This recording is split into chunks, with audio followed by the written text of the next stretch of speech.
Hello everyone. जैसे हमने दो टाइप के टिश्यू पढ़ लिए हैं, तो टिश्यू के टाइप्स आज हम थर्ड पढ़ेंगे, जो होता है muscular tissue. Mainly muscular tissue हमारे बॉडी में मसल्स आप देखो तो 600 मसल्स हमारे पूरे होल बॉडी में प्रेजेंट होते हैं। ठीक है, मसल्स क्या होते हैं? Muscle cells are specialised contractile sales.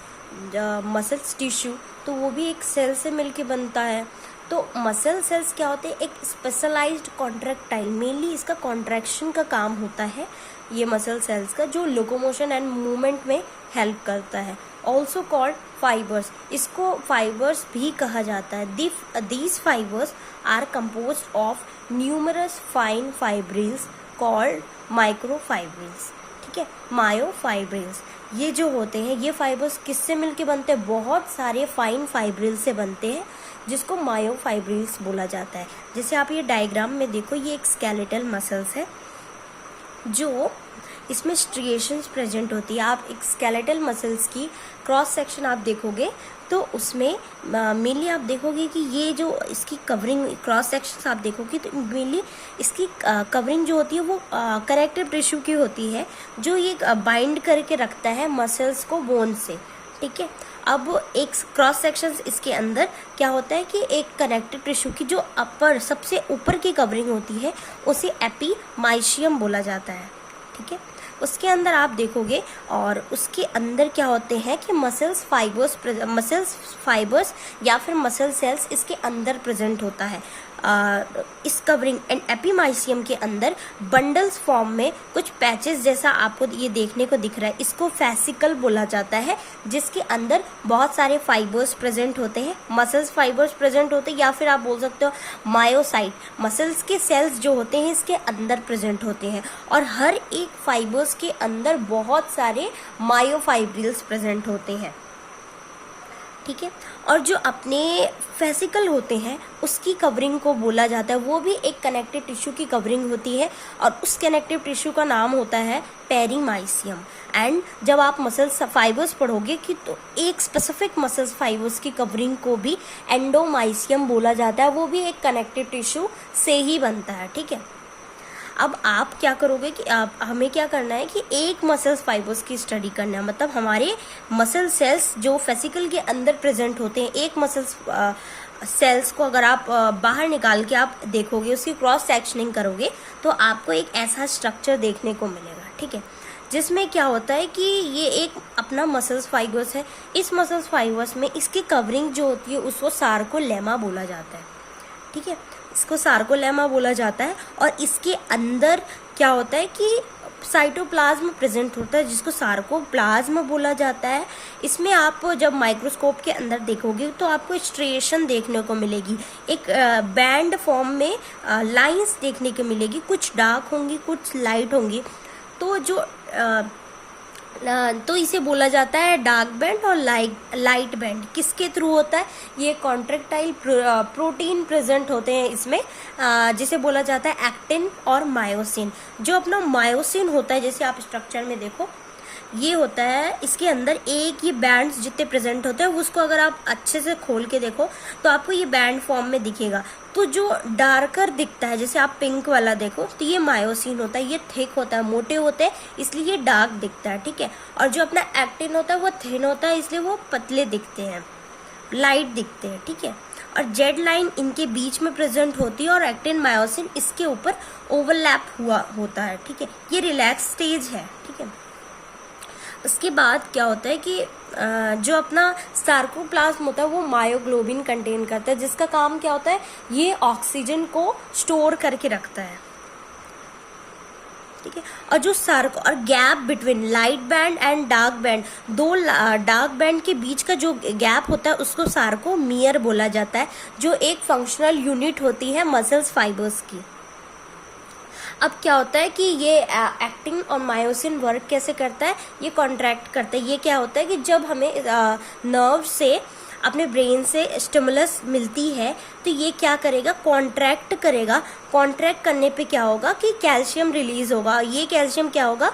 जाके बाइंड करेगा एक्टिन मायोसिन से, तो ये जेड लाइंस क्या होगी कि कॉन्ट्रैक्ट कर जाएगी। ये कॉन्ट्रैक्ट स्टेज है, ये अपने रिलैक्स स्टेज है। इसमें क्या है कि अपनी ये दोनों जेड लाइन है, इसके बीच में ये अपनी एक्टिन और मायोसिन है। अभी ये सेपरेट है, बट जब इसमें स्टिमुलस आएगा, जब इसमें एक्सटर्नल स्टिमुलाई आएगी, तो ये क्या होगा कि एक दूसरे से ओवरलैप हो जाएगी और अपनी एक्टिन पास आ जाएगी और उसके ऊपर अपने मायोसिन उसके ऊपर चल जाएगी। ये कॉन्ट्रैक्ट स्टेज, इसमें इसके कारण ही हमारी बॉडी क्या बोल सकते हैं कि कॉन्ट्रैक्ट करेगी और जिसके थ्रू हम हमारे मसल्स वर्क करेंगे।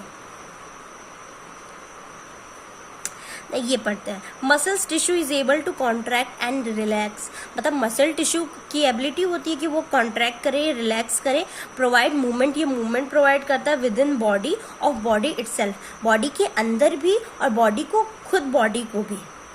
ठीक है। Muscles contraction require blood supply for sufficient oxygen nutrient. Muscles को कॉन्ट्रैक्ट करने के लिए ब्लड सप्लाई रिक्वायर होती है और सफिशिएंट ऑक्सीजन न्यूट्रिएंट्स, जिसके कारण वो इजीली वेस्ट को रिमूव कर पाता है। अब हम पढ़ेंगे कितने टाइप के मसल्स फाइबर्स होते हैं, मसल्स टिश्यू होते हैं। बेसिकली अपनी मस्कुलर टिश्यू जो होती है 3 टाइप की होती है। सबसे पहला होता है स्केलेटल मसल्स, दूसरा होता है स्मूथ मसल्स और थर्ड होता है कार्डियक मसल्स। तो हम सबसे पहले पढ़ेंगे skeletal muscles. Skeletal muscles because it form those muscles that move bone। देखो skeletal muscles वो होती हैं जो बोन मतलब बोन के साथ होती है। ठीक है, ये क्या करता है, मूवमेंट में हेल्प करता है और बोन को मूव कराता है। ये मसल्स skeletal मसल्स हमारे बोन के पास होती है, बोन से अटैच होती है। ये हमारे बॉडी के मूवमेंट में हेल्प करता है। Striation stripe can be seen on microscope. इसमें क्या होता है कि अगर आप माइक्रोस्कोप इसी सेक्शनिंग आप देखोगे तो यहाँ पे स्ट्रिएशन आपको, ये देखिए यहाँ पे स्ट्रिएशन आपको देखने को मिलेगा। वॉलंटरी होता है, it is under conscious control. ये अपने कंट्रोल में होता है। जस्ट लाइक आप हाथ पैर आप मूव कर रहे हो, हैंड मूव कर रहे हो, तो ये अपने कंट्रोल में है, हम खुद से ये चीज़ कर सकते हैं, इसलिए इसे बोलेंगे वॉलंटरी कंट्रोल में, इट्स अंडर कॉन्शियस कंट्रोल। ठीक है। इसकी शेप सिलेंड्रिकल शेप की आप देखो डायग्राम, ये सिलेंड्रिकल शेप में होता है। इसकी न्यूक्लियस जो होती है, इसमें बहुत सारी न्यूक्लियस होती है क्योंकि इसकी लेंथ जो बहुत ज़्यादा लंबी होती है, या फिर 35 मतलब 15 सेंटीमीटर से ज़्यादा, यहाँ तक कि 35 लॉन्गेस्ट होती है 35 सेंटीमीटर, जो अपनी थाई की मसल्स होते हैं। और इसमें सार्कोमियर प्रेजेंट होता है। हमने पढ़ा था सार्कोमियर। सार्कोमियर क्या होता है कि जो लाइट बैंड मतलब लाइट बैंड डार्क बैंड का बीच के गैप होता है, उसको सार्कोमियर बोला जाता है। न्यूरोमस्कुलर जंक्शन, यहाँ पे न्यूरोमस्कुलर जंक्शन प्रेजेंट होता है, जिसके कारण ही यहाँ पे स्टिमुलस आता है। ठीक है। एटीपी अबंडेंट अमाउंट, यहाँ पे माइटोकॉन्ड्रिया प्रेजेंट होने के कारण यहाँ पे एटीपी बहुत ज़्यादा अमाउंट में बनते हैं। ये अनब्रांच्ड होता है, इसमें कोई ब्रांचेस नहीं होती हैं। Skeletal muscles contraction is stimulated by motor nerve impulses. देखो यहाँ पे क्या होता है कि स्केलेटल मसल्स में कॉन्ट्रैक्शन कैसे स्टिमुलेट होता है, मोटर नर्व इम्पल्सेस के थ्रू, जो हमारे ब्रेन या फिर स्पाइनल कॉर्ड से ओरिजिनेट होते हैं। और एंड इसका न्यूरोमस्कुलर एंडिंग इसकी क्या होती है, न्यूरोमस्कुलर जंक्शन, जो हमारे स्केलेटल मसल्स के सरफेस पे पाए जाते हैं। ठीक है, ये हो गया हमारा स्केलेटल मसल्स। देन हमारा सेकेंड मसल्स के टाइप्स होते हैं, वो होता है स्मूथ मसल्स। ठीक है, ये स्मूथ मसल्स है, आप डायग्राम में देखो ये सारे स्मूथ मसल्स होते हैं। इसमें ये स्ट्रिएशन इसमें नहीं प्रेजेंट होता, नॉन स्ट्रिएटेड, इसमें स्ट्रिएशन नहीं होता और ये स्पिंडल शेप के होते हैं। स्पिंडल फाइबर्स आपने पढ़ा होगा, स्पिंडल शेप के ऐसे होते हैं ऑन वन सेंट्रल न्यूक्लियस, और ये अनब्रांच्ड, ये ब्रांच्ड, इसमें ब्रांचेस नहीं होती। और हर एक स्मूथ मसल्स में हर एक में एक सेंट्रल न्यूक्लियस पाया जाता है। ये भी इनवॉल्यूंटरी होता है, ये नॉट अंडर कॉन्शियस कंट्रोल, ये हमारे कंट्रोल में स्मूथ मसल्स नहीं होती। ठीक है, बट इसके पास एक ऑटोमेटिसिटी होती है, intrinsic ability to initiate its own contraction, example peristalsis. मतलब इसके अंदर एक एबिलिटी होती है कि ये खुद से एक कॉन्ट्रैक्शन शो कर सके। जैसे पेरिस्टालिस मूवमेंट हमारे स्टमक में होता है, हमारे फूड को डाइजेस्ट करने के लिए, उसको मूव कराने के लिए। ठीक है, और ये इसलिए इसको बोलते हैं ऑटोमेटिसिटी, खुद से जनरेट करता है contractions. ANS hormones local metabolite stimulated it contraction, इसकी contraction ANS automatic nervous system से स्टिमुलेट होता है। जो क्या होता है कि इसके काम तो स्लो होता है, बहुत धीरे धीरे होता है, बट इसका ये सस्टेन ज़्यादा देर तक ये सस्टेन करता है। अगर ये कॉन्ट्रैक्ट हुआ तो मतलब ये ज़्यादा समय तक सस्टेन करेगा, ठीक है। विसरल, इसका क्या होता है, ब्लड वेसल्स की जो डायमीटर होती है वो इसको मूव करने में, ब्लड पार्टिकल्स के ब्लड के अंदर जो एलिमेंट्स होते हैं उसको मूव करने में विसरल्स मसल्स यूज होती है ऑफ ब्लड वेसल्स। एंड कुछ रेस्पिरेटरी पार्ट में भी, रेस्पिरेटरी ट्रैक में भी ये मसल्स पाई जाती हैं, smooth muscles. Propelling content along, propelling content मतलब कि जैसे हमारे बोलस प्रेजेंट होता है फूड में, जब फूड का एक डिफरेंट पार्ट होता है जो आगे जाके वो बोलस में कन्वर्ट होता है, उसको आगे मूव कराने के लिए भी वहाँ पे स्मूथ मसल्स प्रेजेंट होती है। और बहुत ऐसी जगह पे प्रेजेंट होती है जैसे यूरेटर में हमारे यूरिन को मूव कराने के लिए प्रेजेंट होती है। इसके बाद हमारी ग्लैंड्स जो होती हैं वहाँ पे भी प्रेजेंट होती हैं, एलिमेंट्री ट्रैक में प्रेजेंट होती है, यूरिनरी ब्लैडर में और यूटेरस में भी प्रेजेंट होती हैं, ठीक है। ये हमारा हो गया स्मूथ मसल्स। अब हम पढ़ेंगे कार्डियक मसल्स। देखो कार्डियक मसल्स, इसके नाम से ही पता चल रहा है कि ये हार्ट की मसल्स होती हैं और ये हार्ट के वॉल पे पाई जाएगी, ठीक है। Only found in heart wall, ये हार्ट के वॉल पे कवरिंग पे पाया जाएगी, जिसे मायोकार्डियम भी बोला जाता है, ठीक है। और ये इनवॉलेंट्री होती है, नॉट अंडर कॉन्शियस कंट्रोल, ये हमारे कंट्रोल में नहीं होती, ये सेल्फ जनरेट होती हैं स्टिमुलस के थ्रू, ठीक है। इसमें स्ट्रिएशन प्रेजेंट होता है, डायग्राम्स में आप देखो, आप स्ट्रिएशंस इसमें प्रेजेंट है अलग अलग जगह पे। Each fibres have one nucleus and one और मोर ब्रांचेस, हर एक फाइबर्स में क्या होता है कि एक न्यूक्लियस होता है और एक या एक से ज़्यादा इसमें ब्रांचेस प्रेजेंट होती है, ठीक है। End of cells and branches are very close contact with ends of branches of adjacent cells. इसमें क्या होता है कि जो एक सेल्स की एंड जो होती है और जो उसकी ब्रांचेस की एंड होती है बहुत एक दूसरे से बहुत कांटेक्ट में, मतलब एकदम पास होती हैं एडजेसेंट सेल्स की। ये एक मतलब क्या बोल सकते हैं कि शीट फॉर्म में, मसल्स की शीट फॉर्म में ये शो होता है। ये क्या होता है कि इनके बीच में जॉइंट होती है जो जिसे इंटरकैलेटेड डिस्क बोला जाता है।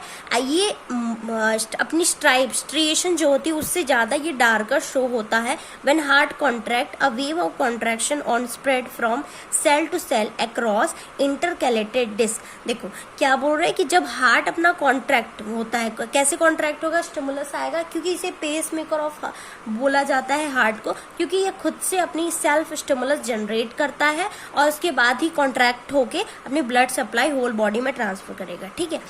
Contract, a wave of contraction show करेगा ऑन स्प्रेड, और ये इंटरकैलेटेड डिस्क के थ्रू एक सेल से दूसरे सेल्स में ये ट्रांसफर करेगा। Means cardiac muscles fibre do not need to stimulated individually, मतलब कि कार्डियक मसल्स फाइबर्स को क्या होता है कि इसे अपना अलग अलग, हर मसल्स को अलग अलग स्टिमुलस नहीं देना पड़ता। इसमें क्या होता है कि एक स्टिमुलस जाएगा इंटरकैलेटेड डिस्क के थ्रू, वो आगे दूसरे सेल्स में, दूसरे अपने मसल्स में, कार्डियक मसल्स में वो ट्रांसफर हो जाता है। Heart has intrinsic pace maker system, heart के पास एक अपना पेस मेकर सिस्टम होता है। बीट इन कोऑर्डिनेटेड, वो एक कोऑर्डिनेटेड मैनर में बीट करेगा विदाउट एक्सटर्नल नर्व स्टिमुलस, कोई भी बाहर के स्टिमुलस उसको ज़रूरत नहीं होती, वो खुद से स्टिमुलस जनरेट करता है ऐसे नोड से, ठीक है। ANS hormones and local metabolites contract rate at which it beat, और इसके कॉन्ट्रैक्शन में ANS autonomic nervous system hormones और लोकल मेटाबोलाइट्स कॉन्ट्रैक्ट करते हैं जब ये उसके बीट के अकॉर्डिंग ये वर्क करते हैं। Thank you very much.